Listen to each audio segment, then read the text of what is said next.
Yo creía que otra vez todo venía de mis pesadillas. Y que, si bien me estaba despertando, aquellos terribles alaridos eran alucinaciones auditivas, pues aún padecía de cierta somnolencia propia de ese pesado estado de tránsito entre el sueño y la vigilia. No obstante, pasó un rato y los gritos persistían con una fuerza preocupante, como si no estuviesen en mi mente y proviniesen del exterior de las paredes de este 12º piso en que tengo mi pieza. Eran gritos de muchas personas y en distintos tonos, mujeres, hombres, adolescentes y ancianos. Alaridos que no solo reflejaban pánico extremo o desesperación, sino que en algunos casos expresaban palabras o frases, aunque yo no podía entender, ni me interesaba mucho, bien qué demonios decían, quizá por mi somnolencia. Y pues, vivo en el centro de la ciudad, en el 12º piso de un edificio alto, viejo y aburrido, donde a menudo, a pesar de estar bastante arriba de todo el ruido, me despiertan ciertos imbéciles que se ponen a pitar o a insultar sabiendo que el tráfico está congestionado y no ganarán nada portándose como animales. Eso es lo común, porque algunas veces ocurren accidentes de tráfico y los morbosos se aglomeran a ver si encuentran un poco de gore en vivo, o bien una ambulancia emite su desesperante sonido al no poder abrirse paso en la marea de coches, o incluso, aunque estas ocasiones son contadas, se incendia alguna casa o edificio en los alrededores. Vaya, y pensar en lo que me dijo la dueña del edificio cuando firmé el contrato de alquiler hace 7 meses, es el centro, todo está muy cerca y en este piso hay una vista maravillosa de la ciudad, además de que aquí no llega el bullicio. Sí, claro, no llega el bullicio. Y los gritos que estoy escuchando, vieja estafadora, ¿me vas a decir que me fumé un porro y por eso los oigo? Algo así habría querido decirle a la dueña del piso si la tuviera aquí, porque todo el infernal coro, uso la palabra irónicamente, me seguía perturbando, aunque me llamaba la atención algo en la manera de gritar de esa gente, una cosa extraña, que no conseguía entender bien qué era, ni por qué no entendía bien qué era. Me parecía que tenían más profundidad que los gritos comunes, que la textura del sonido era un poco diferente, que las emociones que reflejaban tenían algo que se salía de lo normal. ¿Era eso, o acaso me estaba sugestionando y simplemente se trataba de una huelga u otro tipo de manifestación? Si era una huelga, ¿qué les estaban haciendo para que griten así? Si no era una huelga ni una manifestación, era un accidente de tráfico múltiple o algún horrible atentado terrorista cuyos heridos no dejaban de gritar. Si era algo importante como parecía, seguramente lo vería pronto en los noticieros de mediodía. Pero eso sí, no me iba a levantar de la cama, no con la pesadez y la somnolencia que tenía, aunque hacía un irritante calor que parecía de mediodía, cosa inusual en febrero. Quise intentar dormir un poco más pero fue en vano, la estrepitosa polifonía continuaba jodiéndome los tímpanos y la tranquilidad. Estando así, lo mejor que pude hacer fue afinar mi oído a ver si conseguía distinguir palabras que me revelaran la razón de tanto escándalo y caos.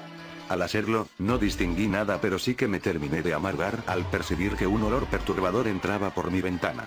Quizá el olor ya estaba antes y la somnolencia, que ahora era mucho menor, no me había dejado percatarme de su presencia, o de su maldita presencia, para ser exacto, pues era el desagradable aroma de algo quemándose, que no era madera ni papel ni plástico ni nada que conociera. Ese olor no solo entraba por mis fosas nasales, que se habrían suicidado si tuvieran voluntad, sino que se filtraba por todos los poros de mi cuerpo, impregnándome con su asquerosidad. Me cago en su puta madre. Grité yo, ya fuera de mí, golpeando con todas mis fuerzas la pared, que estaba junto a un lado de mi cama, tan duro que después tuve que insultarme, porque casi me dejó sangrando los nudillos de mi mano derecha. ¿Cómo podía ser? Primero el ruido y ahora ese olor desquiciante, que se acabaría pegando en toda mi pieza si no me levantaba a cerrar la ventana, y sin embargo no, yo seguía allí acostado cual un Snorlax pasado de copas. Esto no puede ser peor, pensé yo ingenuamente, pues justo en ese instante escuché disparos. Disparos de armas de fuego. Oh Dios, ¿acaso estaban filmando una película de acción o terror en los alrededores? No aguantaba más, no quería levantarme, e intentaba calmarme aferrándome a la absurda idea de la película, cuando de pronto el corazón se me subió a la garganta y los escalofríos me sacudieron por completo, haciendo añicos la ya reducida somnolencia que me quedaba. No, señores, ustedes jamás escucharán algo así, al menos no mientras vivan, y espero que tampoco después. Eran gritos inhumanos, gritos que por su intensidad y claridad era evidente que no venían de la calle, sino de fuentes localizadas a unos pocos metros de mi ventana, que por fortuna no me mostró nada porque tal vez, así como estaba en esos momentos, tranquilamente podía haber muerto de un paro cardíaco. Yo solo les diré algo, busquen horas, días enteros si lo desean, busquen las voces guturales más infernales que puedan encontrar en el black metal o algún otro género salvaje como el agrotech, y ni con eso conseguirán algo que sea la mitad, no se diga más, de aterrador de eso que escuché. Con el brazo temblando me persigné, yo que jamás voy a misa y tengo pósters de grupos musicales con estética algo satánica. Tenía gotas de frío sudor en la frente, mis palpitaciones eran tan rápidas como las de un atleta en pleno maratón, y mi respiración era más agitada que nunca. Yo quería calmarme pero en ese estado mi mente no producía pensamiento alguno, hasta que escuché el choque de dos vehículos y seguidamente una explosión, tan fuerte como si hubiese reventado uno de esos camiones que transportan gas. No sé cómo es que el vidrio de mi ventana no se rompió y mis tímpanos sobrevivieron, pero al menos la explosión me calmó un poco con respecto a los gritos que había escuchado cerca de mi ventana. En todo caso, en ese instante, como guiado por mis reflejos, salté de mi cama y corrí a la ventana a ver qué pasaba. No di crédito a lo que estaba viendo, simplemente observé todo estupefacto, atónito, con la boca abierta, y después cerré los ojos, me los froté, y los volví a abrir en la esperanza de que fuera la pesadilla más vívida de toda mi vida. Nada desapareció, la escena infernal persistía, desafiando mi sentido de la realidad, amenazándome con sumirme en la locura. Las personas corrían de un lado a otro gritando, intentando escapar de algo que no alcanzaba a ver o descifrar. Había coches empotrados contra las paredes, abandonados por sus ocupantes o chocados con otros coches, y muchos de ellos ardían en llamas. Un camión cisterna ardía en la mitad de la amplia calle principal.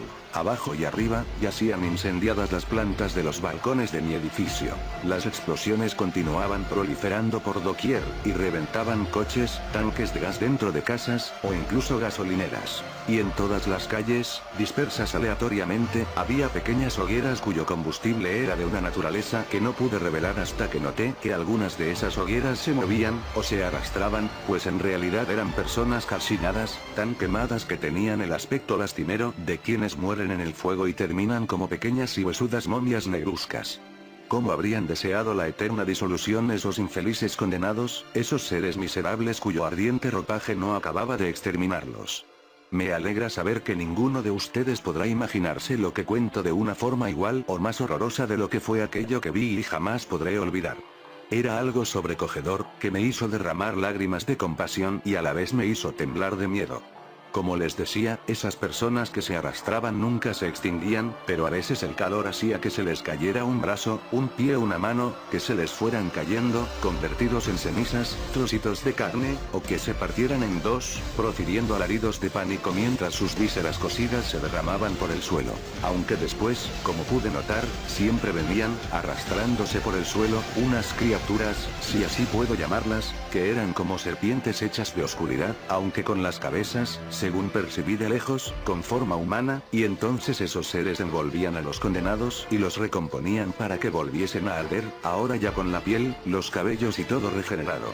Entonces, una vez que volvían a quemarse desde el principio, iban desprendiendo pedazos, en llamas, de ropa y piel quemada, que dejaban tras de sí cuando se desplazaban arrastrándose. También, y aunque extrañamente no lo había notado antes, en muchas de las ventanas de otros edificios y casas, alcanzaba a verse fuego adentro, el humo salía negro y abundante, y solían aparecer personas que, corriendo algunas veces en llamas, se acercaban a los bordes de las ventanas y saltaban. Por mi parte, yo continuaba de pie en mi ventana, contemplando todo, aún tembloroso y con los ojos húmedos.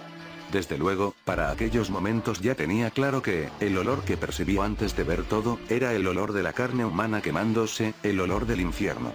Ya las sensaciones eran demasiado claras para tratar de convencerme de que todo era una pesadilla, y en los otros pisos de mi edificio las personas también se lanzaban, escapando del fuego que aún no me visitaba. Algo que me dejó aún más en shock fue ver a mi vecina Marta, lanzándose en llamas junto a su bebé de 4 meses. ¿Qué explicación había para eso? Si estaba viendo el infierno, ¿qué hacía un bebé en el infierno? Yo había escuchado rumores de que Marta practicaba brujería, le echaba agua hirviendo a los gatos y maltrataba a su otro hijo. Pero, si estaba viendo su futuro en el infierno, ¿era el bebé una ilusión creada para aumentar su tormento?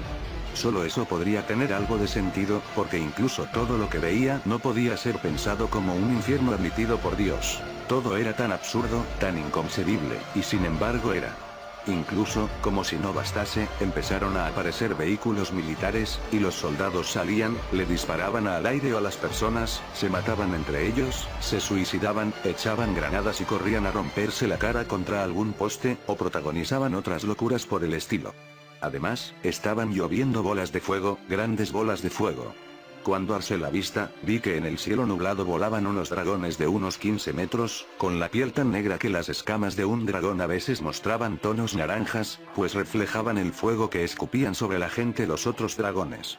Ya era demasiado, la escena parecía un retorcido film de fantasía, que poco más y rozaba lo surrealista por su proximidad al mundo de las pesadillas. No piensen que los dragones no daban miedo, sus enormes ojos de iris rojos eran tan humanos en aspecto, y tan demoníacos en esencia, pues la mirada de estos seres alados reflejaba ira, odio, maldad, y una inteligencia superior a la humana, que hacía pensar en la inteligencia angélica que los teólogos asignaban a los ángeles, y que no resultaba difícil atribuir a esas abominaciones si se las consideraba como ángeles caídos. Por otra parte, era muy perceptible el sadismo de los dragones, porque tenían como destrozar todo rápidamente a colazos o con las garras, pero preferían rugir, escupir fuego, y herir a la gente antes que exterminarla temporalmente. Recuérdese que las serpientes de sombra los revivían. Estaban por todas partes, a miles de metros, y hasta en el horizonte, donde ya solo alcanzaba a verlos como puntos negros que se movían. Hasta donde daba mi visión, los dragones hacían el mismo tipo de cosas en todas partes, en todas las zonas del infierno, o de lo que parecía el infierno, porque quizá estaba teniendo visiones del apocalipsis, puesto que en el cielo aparecieron algunos aviones de guerra, que en vano lanzaron los misiles contra los dragones, pues estos ni siquiera sufrieron herida alguna, y así unos cuantos pilotos, desesperados, se suicidaban, eso creían, estrellando sus casas contra las diabólicas bestias. Si era el infierno, ¿por qué se les daba a los humanos la oportunidad de creer que podían pelear contra los dragones? Si era el apocalipsis, ¿por qué revivían las personas a fin de volver a sufrir? Quizá el apocalipsis, al menos para la mayoría de personas, implicaba vivir no solo el fin del mundo sino algo que, dependiendo del caso de cada persona, era o bien una experiencia anticipada del infierno, en donde nadie muere ni se destruye irreversiblemente porque tiene que seguir sufriendo, en que habitarían por siempre. O bien, y como proceso de expiación, una experiencia del infierno aquí en la tierra, pero de duración limitada pues después gozarían de la presencia divina tras su pase por el purgatorio. Sea lo que fuere, resultaba acertado llamarle el infierno en la tierra a eso que veía, y que en realidad me parecía que debía ser el apocalipsis en la forma descrita, esto es, como el fin del mundo ejecutado a través de una especie de venida del infierno, que no es tanto un lugar sino una situación, a la tierra. Naturalmente he pensado todas estas cosas a la hora de contar lo vivido, porque en esos momentos ni siquiera un matemático tendría tanta cabeza fría como para ponerse a analizar. Por suerte todo acabó en poco tiempo. Fue así. Yo seguía mirando todo cuando, después de que los dragones gritaron con voz humana, uno de ellos, que estaba bastante lejos, se viró en dirección hacia mí y empezó a volar lentamente, acercándose. Quería correr pero ni siquiera podía voltear la cabeza, era como si una fuerza misteriosa me obligase a estar quieto, esperando lo peor. Lágrimas de intenso terror brotaban de mis ojos a medida que el dragón se aproximaba, aunque estando a unos 3 metros se detuvo, me miró fijamente y entonces, súbitamente y velozmente recordé las mayores maldades que había cometido en vida, a la par que sentía gusanos invisibles moviéndose adentro de todo mi cuerpo. Después mi mente volvió a lo que estaba viviendo, y el dragón abrió su enorme boca mostrando sus colmillos enormes y delgados, dispuestos en hileras al igual que un tiburón. Lo último que recuerdo es el intenso resplandor naranja de ese torrente de fuego, y el calor insoportable y distinto a todo cuanto había conocido, un calor que te quemaba cada célula antes de destruirte, un calor que no era solo físico sino también espiritual, pues yo que toda la vida me pregunté en dónde diablos estaba esa estúpida fábula del alma, yo sentí entonces por primera vez a mi alma, ardiendo en las llamas implacables del infierno. Tras eso, vino un instante de duración indiscernible y dolor infinito, después sentí que caía y caía sin parar en un vacío sin fondo, y finalmente, como si acabase de caer sobre mi cama, aunque en realidad esto nunca ocurriese físicamente, me encontré a mí mismo en mi cama, boca arriba, con los ojos bien abiertos y el corazón latiéndome a toda velocidad. Grité una y otra vez allí en mi cama, con gotas heladas en la frente, con el cuerpo temblándome de nerviosismo. Después me calmé, miré alrededor, me froté los ojos, vi que todo estaba como antes del horror, volví a proferir alaridos de desesperación para desahogarme, y finalmente me quedé allí, sentado en mi cama, con las piernas extendidas y la espalda ligeramente encorvada, mirándome las palmas de las manos como un enfermo mental, intentando convencerme de que solo fue la peor pesadilla de mi vida, o al menos eso creía hasta que giré mi cabeza a la derecha y vi que allí, sobre mi velador, yacía un pequeño, poco más grande que una canica, trocito de carne chamuscada. Al verlo grité de nuevo como desaforado, y después lo tomé, lo olí y comprobé que tenía el mismo olor que la carne humana chamuscada. Pese al inmenso nerviosismo, pensé en guardarlo a modo de evidencia, nunca sería una prueba, de que todo lo que vi fue real, pero el pedacito de carne quemada se secó rápidamente, hasta reducirse a un montón de cenizas que se me escurrieron entre los dedos, cayeron sobre mí y se desvanecieron para siempre, igual que mi cordura.